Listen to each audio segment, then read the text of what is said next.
Saatnya kita ikuti apa kata dokter. Persembahan Teh Hitam Soraya. Teh Hitam Soraya membantu mengobati kolesterol, asam urat, diabetes, hipertensi, dan jantung. Teh Hitam Soraya, sekali seduh berjuta manfaat. Selamat mengikuti.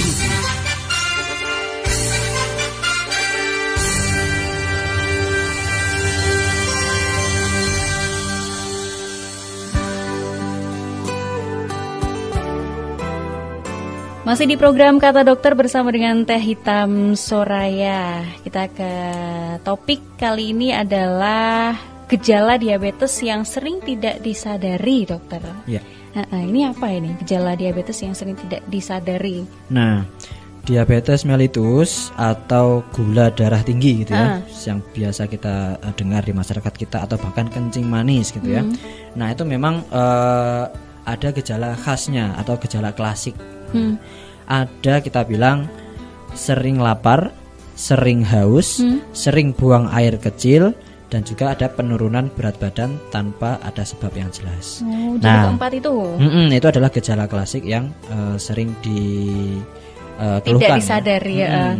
Ya karena saya lapar aja dok gitu kan. Pas iya, dicek ternyata tinggi ya. Pas dicek ternyata gula darahnya sampai ratusan, 300-an gitu ya. Penurunan berat badan juga ya dok ya?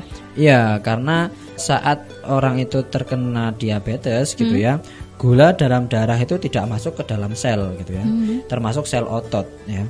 Jadi gula darah itu ada dalam darah saja gitu ya, tapi tidak dimanfaatkan. Jadi dibuang melalui kencing gitu ya. Nah, saat dibuang gitu ya, tubuh kita kekurangan gula, minta gula lagi. Ya, jadi yang cadangan-cadangan gula di dalam otot, di dalam liver itu dipakai. Sehingga jadi makin kurus. Padahal gulanya ada dalam darah tapi tidak dimanfaatkan oleh sel tubuh kita. Gitu. Jadi itu pertandanya tadi ya dokter ya. Tapi apakah ada spesifiknya lagi dok? Karena kan kalau itu tadi kan mungkin bisa saja kalau lapar ya lapar gitu ya. Selain itu 4 tadi memang ada yang kita bilang gejala yang komplikasi ya. Jadi bukan hanya 4 tadi saja, tapi ada gejala komplikasi seperti ada penurunan penglihatan ya, jadi penglihatannya jadi rabun. Kemudian ada kesemutan gitu ya, jadi sarafnya juga kena. Atau ada lagi yang lebih parah ya, mungkin gejala ke penyakit jantung gitu ya, jadi ada sumbatan di pembuluh darah jantungnya. Nah itu juga nyeri dada gitu ya. Jadi ada banyak gejala-gejala komplikasi dari diabetes ini. Mengapa orang yang terkena diabetes itu mudah lelah dok? Seperti tadi yang saya bilang bahwa kita tuh kan perlu gula ya? Untuk membentuk energi gitu ya. Sel kita itu akan meminta gula yang ada dalam darah kita, sehingga sel itu bisa memproduksi energi, bisa dibuat aktivitas, bisa lebih tahan untuk aktivitas. Tapi pada penderita diabetes mellitus ini gulanya itu tidak bisa dipakai gitu ya. Gulanya dalam darah banyak, tapi sel kita tidak memakainya. Akhirnya kita mudah lelah gitu ya. Iya, jadi sel kita merasa kok nggak ada gula ya, kelaparan terus. Nah, si sel yang kelaparan inilah yang mengakibatkan kita juga mudah lelah, lemes gitu ya, lebih mudah untuk pegel saat beraktivitas. Nah, itu yang menyebabkan. Gitu. Jadi diabetes ya. Ini tapi diabetes tuh sebenarnya menyerang usia berapa sih dok yang paling sering itu? Yang paling sering memang untuk screening itu 40 tahun ke atas. 40 tahun ke atas itu kita screening gula darah. Tapi semakin ke sini yang memang biasanya diabetes itu kan ada yang memang dari sejak lahir juga ada orang yang diabetes. Yang diabetes tipe 1.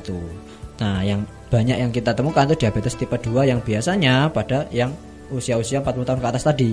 Tapi semakin kesini kok jadi semakin muda gitu ya. Jadi 20 tahun pun itu bisa jadi diabetes ya? Bisa jadi mungkin diabetes. Mungkin apa karena pola makannya anak zaman sekarang atau bagaimana ya? Tentu itu sangat berpengaruh ya. Karena kita juga semakin banyak minuman-minuman tinggi gula ya. Gitu. Oke, baik, terima kasih penjelasannya dokter. Lanjut ke pertanyaan, ini ada Pak Kunto di Tasikmadu. Saya penderita diabetes dan sekarang sudah diharuskan untuk suntik insulin, dokter. Ini mau tanya, sebenarnya idealnya jadwal makan penderita diabetes yang baik itu seperti apa, dokter? Dan menunya itu bagaimana? Jadi memang untuk yang sudah diharuskan untuk suntik insulin memang udah tahap lanjut ya. Jadi dengan pengobatan saja dirasa kurang efektif, jadi perlu dengan suntik insulin. Terus ditanya jadwal makan. Memang tidak ada jadwal makan yang saklek untuk satu orang gitu ya. Jadi untuk semua orang jadwal makannya seperti ini, tidak. Memang harus kembali lagi ke pasien per pasien.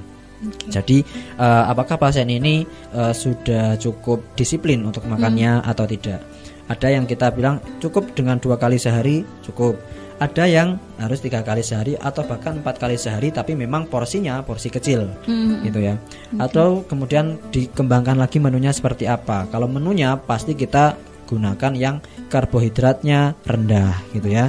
Atau bisa kita edukasikan ke pasien itu untuk menu yang rendah gula, atau yang manis-manis itu dibatasi. Gitu ya. Nah, kemudian ditambahkan lagi yang seratnya tinggi. Baik, terima kasih penjelasannya Dokter Niam. Untuk Anda yang punya keluhan diabetes, Anda bisa konsumsi teh hitam Soraya ya, yang bisa Anda dapatkan di radio kesayangan Anda serta apotek-apotek terdekat. Baru saja Anda tengah mengikuti Apa Kata Dokter. Persembahan teh hitam Soraya bermanfaat untuk mengobati kolesterol, asam urat, diabetes, hipertensi, dan jantung.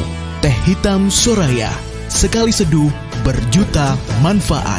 Terima kasih atas kebersamaannya. Sampai jumpa.